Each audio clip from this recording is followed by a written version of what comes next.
What can I say? What can I say? I mean, I know we have a political and culture war going on, and it's kind of scary.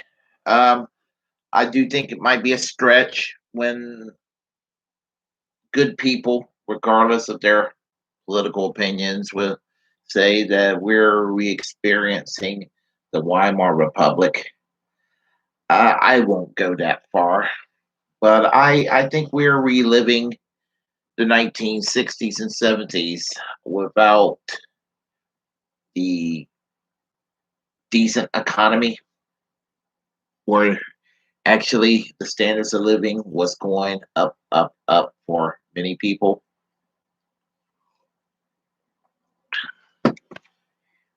But I mean, it's frustrating in our political divide and this culture war that some on the far right will proclaim that Alexandria Ocasio-Cortez is basically nothing more than the Marjorie Taylor Greene of the left. What? As a leftist who supports Alexandria Ocasio-Cortez from day one, this highly offends me because there's no comparison to be made. But the only comparison you can make would be that they're both human beings. They're both women. That's it. In 2018, Alexandria Ocasio-Cortez challenged in the 14th congressional district in New York City, Joe Crowley, who is a corporate Democrat, high ranking at that time, I believe third in line to the speakership if the Democrats were to retake Congress like they did later on that year. He was third in line in the leadership in the House to Nancy Pelosi. A very establishment career politician who was out of touch with his constituents. And perhaps the Bernie Sanders campaign in 2016 changed things for the better. Because what happened was Alexandria Ocasio-Cortez, and I suppose there were other people challenging Joe Crowley, but she did a grassroots campaign, and without corporate money, was able to unseat Joe Crowley in the Democratic primaries. And that became very awesome.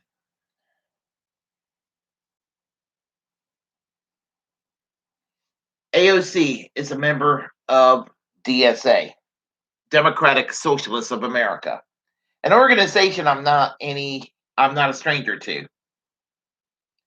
DSA can be argued to be the successor to the old Socialist Party of America, one of the successors. It split three ways in the early 70s: Social Democrats USA, Socialist Party USA, and the Democratic Socialist Organizing Committee, which that changed its name to Democratic Socialists of America later on. DSA has over 50,000 members these days and is growing. Until just a few short years ago, it was affiliated with the Socialist International, the Worldwide Federation of Democratic Socialists, Social Democratic, and Labor parties. And while they're not affiliated with the SI today, because there's really not an SI affiliate in America, they are still on friendly terms with the British Labour Party, the French Socialist Party, the German Social Democrats, the New Democratic Party of Canada, Australian Labour Party, African National Congress in South Africa, just all around the world, the Chilean Socialist Party, just political parties who are center left around the world.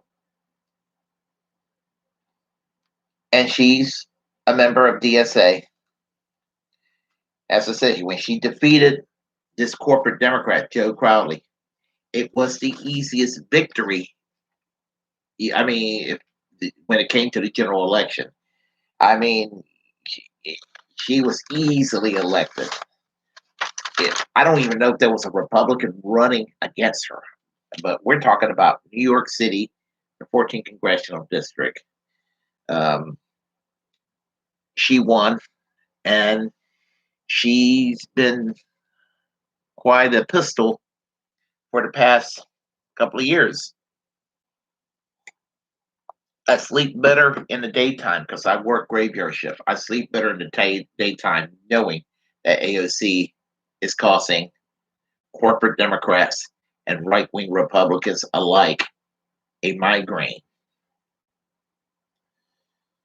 Contrast that with Marjorie Taylor Greene of Georgia's 14th congressional district.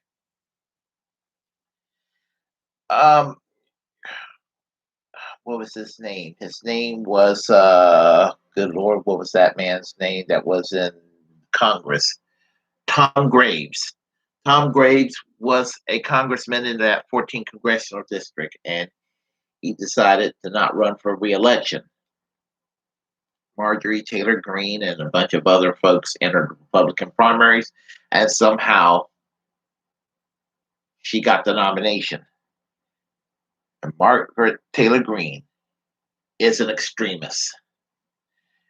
I mean, she believes in QAnon, which believes that there's a sex trafficking ring going on with high official Democrats and Hollywood, and they're kidnapping children, raping them, and killing them, and having a satanic ritual and drinking these children blood. This is the kind of sick things that's going on in the minds of Marjorie Taylor Greene. She's a 9/11 truther. She harassed gun control advocate David Hogg, who, as a young kid, seen a lot of people, seen people very close to him die. Whatever your position is on gun control, surely there's an empathy factor. Even if you don't believe, even if you're like the most obnoxious NRA member, to not have any empathy for what he went through. And she harassed him, following him, just harassing him. Basically almost threatening him, saying, I got a concealed carry permit.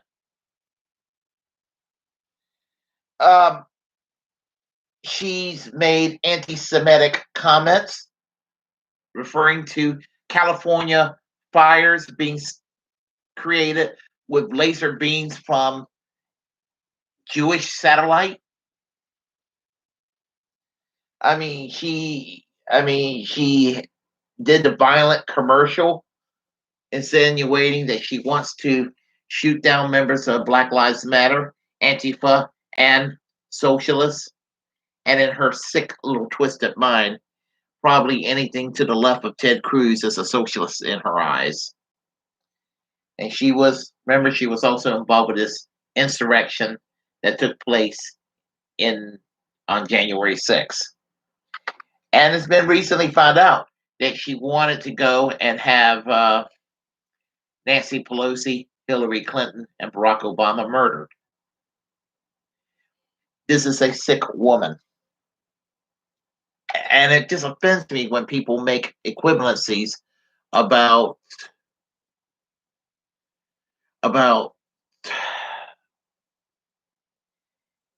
like she is the left-wing version, right-wing version of AOC, or AOC is the left-wing version of Margaret Taylor Greene. There's no equivalency. AOC wants to give people universal health care, free college, and save the environment with the Green New Deal. Marjorie Taylor Greene believes in QAnon, wants to murder her political opponents, and she's a Donald Trump sycophant. And I know how all these right wingers are, because over the years, online, social media, they like to brag that their women are hot and sexy, and liberal women are all grotesque and physically ugly, which is a stupid thing to argue about because, I don't want to objectify, but as far as physical beauty, there are there are liberal women who are attractive, not attractive, or and okay looking. There are conservative women who are attractive, not attractive, and okay looking. Meaning that your politics is not going to dictate whether you're attractive or not attractive, and to turn that into a partisan issue. However, if they want to play that game, there's no question about it. And I even think that even the racist people out there that may not like somebody on the basis of their race or their ethnicity would have to admit objectively that AOC is drop dead gorgeous next to Marjorie Taylor Greene. And I'm sorry for the woke crowd that I had to go into a side commentary about physical beauty. But the truth is the truth. AOC is sexy and she's hot. Marjorie Taylor Greene looked like she fell off the ugly tree and hit every ugly branch on the way down. There's no comparison. No comparison at all. Anyway, if you like what you heard, press like and comment. If you were offended by this commentary, comment anyway. We can have a conversation. As a First Amendment absolutist, it's my duty to inform each and every one of you, to encourage you to create a platform, especially if you're passionate about something, and utilize it because we're the muckrakers of our time. And hit that notification bell, hit that subscribe button, help make this channel grow. And until next time, I am American Social Democracy. Peace and Bernie Sanders for president, year 2024.